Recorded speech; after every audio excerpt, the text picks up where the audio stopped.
सरस्वतीको साथमा हरेक दिन दिउँसो 1:45 बजेदेखि।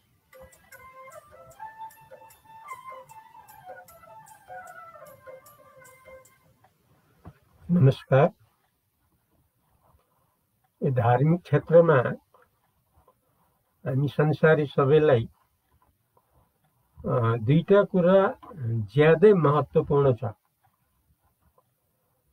त्यो ज्यादै महत्त्वपूर्ण दुईटा कुरा संसारका हामी सबैलाई के जरुरी छ भने, एउटा अर्थात् पहिलो कुरा हो ब्रह्मलाई नजान्नुबाट नै जीव आएको हो। अर्थात् परमात्मालाई नजान्नुबाट नै मानिस भाव आएको हो। जस्तो डोरीलाई नजान्नुबाट नै सर्प आएको हो। डोरी र सर्प अलग अलग एकैचोटि देखिनु सम्भव छैन कहिले पनि। किनभने डोरी राम्रोसँग देखियो भने सर्प देखिँदैन कहिले पनि। किनकि सर्प वास्तवमा त्यहाँ छँदै छैन, भएको त डोरी मात्रै हो। तर डोरी भएर पनि अँध्यारोको कारणले, विभिन्न कारणले जो सर्प देखिन्छ, सर्प देखिँदा फेरि डोरी देखिँदैन। अर्थात् डोरी र सर्प एकैचोटि कहिले पनि देखिन सकिँदैन र डोरी र सर्प अलग अलग चाहिँ होइन। डोरी नजानेसम्म सर्प, डोरी जानेपछि डोरी मात्रै सर्प छैन। यो यथार्थ कुरा हो, प्रामाणिक कुरा हो, अनुभवको कुरा हो। यो प्रमाणलाई हामी संसारी सबैले मान्नै पर्ने हुन्छ। ठिक त्यस्तै डोरी जस्तै परमात्मा अथवा ब्रह्म, सर्प जस्तै जीव भाव अथवा मनुष्य भाव। अब परमात्मा भावबाट जीव भाव कसरी आयो, अथवा डोरी भावबाट सर्प भाव कसरी आयो? डोरी नजान्नुको कारण नै सर्प आयो, यसमा त कुनै विवाद छैन। त्यस्तै परमात्मालाई राम्ररी नजान्नुबाट नै जीव भाव आयो अथवा मनुष्य भाव आयो। त्यसो भए परमात्मालाई राम्रोसँग जानेपछि, परमात्मा रूपले रहेपछि परमात्मा मात्रै रहने भयो। जीव भाव त हरायो। कहाँ हरायो? परमात्मामा हरायो, बिलायो। मनुष्य भाव त परमात्मामा विलीन भयो।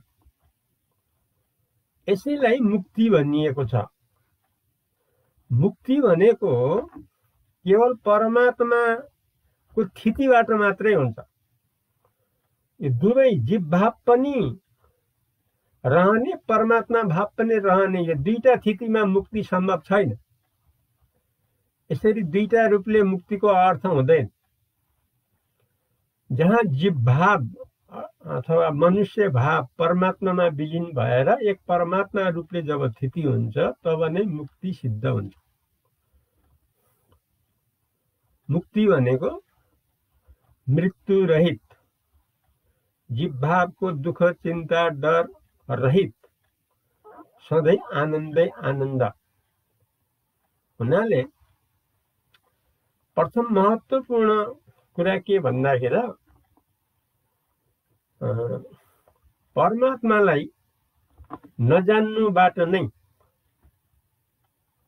जीव भाव आएको हो, अर्थात् मनुष्य भाव आएको हो। त्यसकारणले जीव भाव आयो अज्ञानताबाट। कस्तो अज्ञानताबाट भन्दा, ब्रह्म हुँदा हुँदै पनि ब्रह्ममा अज्ञान भाव आयो अथवा आफूले भुल्दै गइयो। ब्रह्म हो तापनि, परमात्मा हो तापनि भुल्दै गइयो।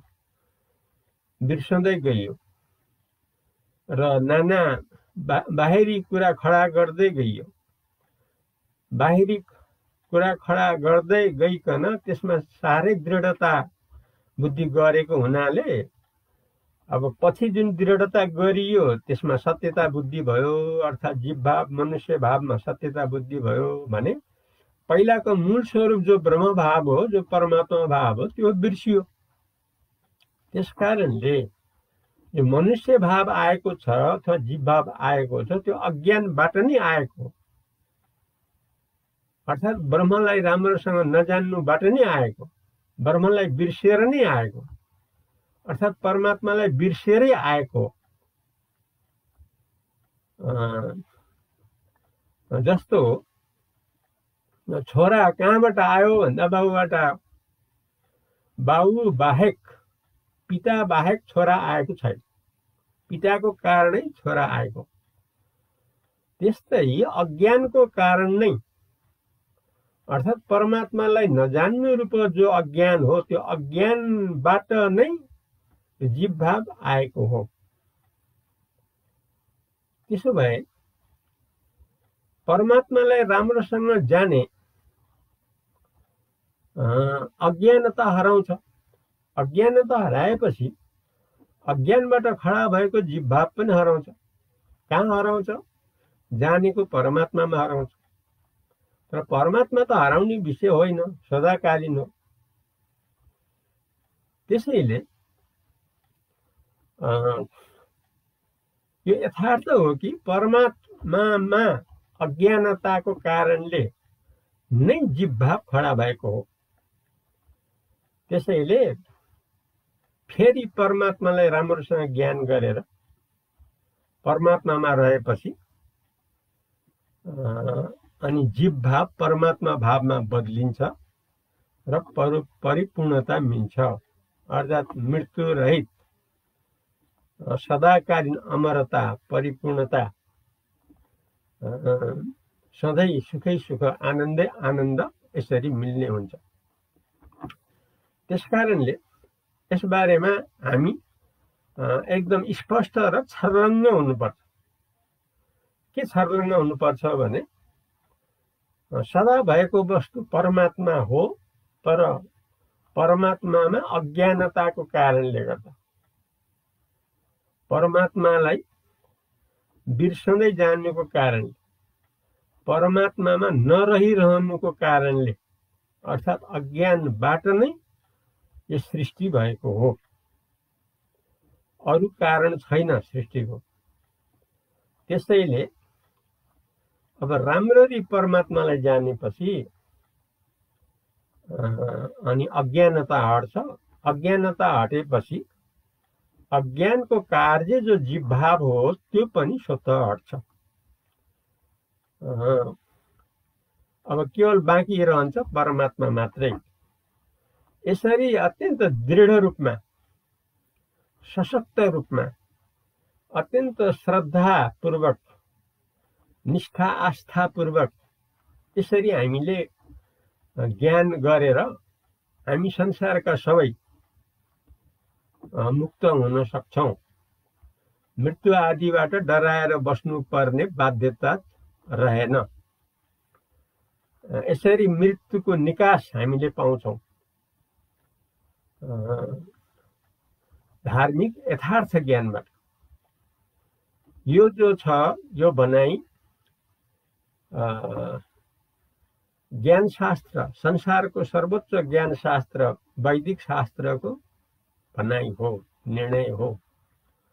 यो एकदम युक्तियुक्त छ। अर्थात् डोरी र सर्प अलग अलग होइन,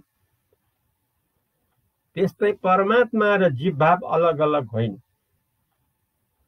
परमात्मालाई जबसम्म बिर्सिन्छ, जबसम्म जानिँदैन, तबसम्म जीव भाव मनुष्य भाव बोलाबाला हुन्छ।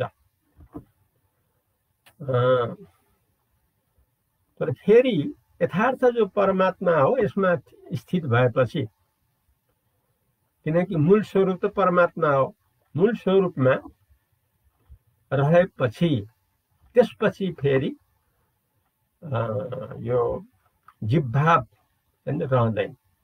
अब रहन्छ केवल परमात्मा मात्रै। यसरी हामीले आफ्नो भविष्यलाई सधैँ सुरक्षित, अमर रूपले, परिपूर्ण रूपले, निर्धक्क रूपले निश्चय गरेर रहिरहन सक्छौँ। यो पहिलो महत्त्वपूर्ण कुरा हो। अब दोस्रो महत्त्वपूर्ण कुरा के छ भने हामीहरू यो कलियुगको कारणले पनि होला धेरै खस्केका छौँ। धेरै चित्तवृत्तिहरूले ढाकेको छ, धेरै प्रकारको दुःख चिन्ता डरले ढाकेको छ। मृत्युको भय त छापछाप्ती नै छ, जताततै घेरिएको छ। अब यस्तो स्थितिमा हामीले महत्त्वपूर्ण यो धार्मिक कुरा छ, जो ज्ञानको कुरा छ। दोस्रो नम्बरमा हामीले के लिनुपर्ने हुन्छ भने सुषुप्तिलाई हामीले जान्नै पर्ने हुन्छ। सुषुप्ति भनेको यो शास्त्रीय भाषा हो। यो ऋषि महर्षिहरूले अनुसन्धानपूर्वक अति सत्य प्रमाणित गरेको कुरा हो र यो एकदम अनुभवको कुरा हो र संसारका सबैले यसलाई जान्न सकिने विषय हो। सुषुप्ति अर्थात् गाढा निद्रा। गाढा निद्रा जति बेला हुन्छ, जति बेला मस्त निद्राले रहिएको हुन्छ, त्यो बेला खास आफू परमात्मा रूपले नै रहेको हो। त्यहाँ न त जीवभाव छ, न त अविद्या भन्ने छ, न त अज्ञान भन्ने छ। त्यसभित्र केवल परमात्माको अनुभव छ, आनन्द रूपले रहेको अनुभव छ। यो निश्चित रूपमा अर्थात् सच्चिदानन्द रूपले हामी त्यहाँ रहेका छौँ, खास परमात्मा रूपले रहेका छौँ। त्यसलाई हामीले अहिले यो जागृत कालमा त्यसलाई याद गरिकन, त्यसलाई सम्झिकन हर हालतमा त्यसलाई हामीले लिइरह्यो भने हाम्रो सजिलै छोटै समयमा, थोरै समयमा हाम्रो मुक्ति निश्चित रूपले हुन्छ। हाम्रो परमात्मा रूपले स्थिति हुन्छ। त्यसैले यो सुषुप्ति संसारका हामी सबैलाई, 7-8 अरब मानिस जति छौँ सबैलाई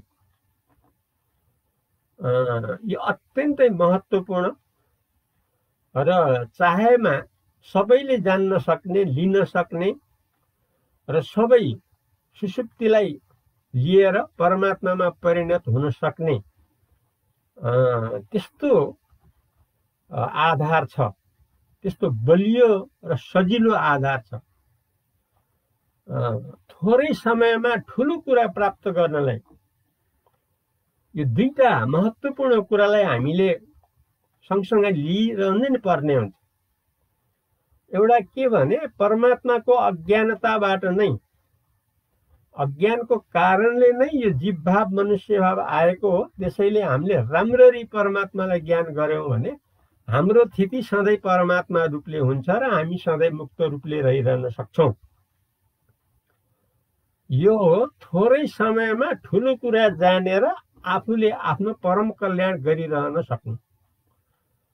र यसको साथै दोस्रो महत्त्वपूर्ण कुरा हो सुषुप्तिलाई लिइरहनु। किनभने सुषुप्ति भनेको गाढा निद्राको कुरा हो। गाढा निद्राको कुरा त संसारका हामी सबैको आफ्नो अनुभवको कुरा हो। अनुभवमा त शङ्का हुँदैन। त्यो जो छ सुषुप्तिभित्रको जो अनुभव हो, जो आज अघि त्यसै खेरा गइरहेको थियो, अब हामीले शास्त्रपूर्वक, महात्माहरूको उपदेशपूर्वक त्यो सुषुप्तिलाई परमात्मामा परिणत हुनको लागि थोरै समयमा सजिलै सबै हुन सक्ने आधार जानेर त्यसलाई सधैँ स्मरण गरिरहने, त्यसलाई सधैँ याद गरिराख्ने। यसरी गरिरहनुबाट हाम्रो स्थिति परमात्मा रूपले निश्चित रूपमा हुन्छ।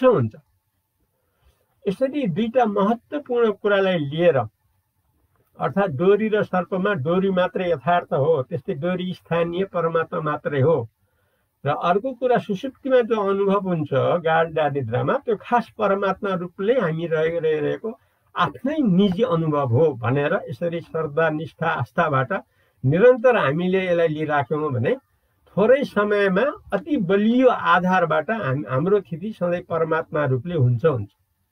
आजलाई यति नै गरौँ।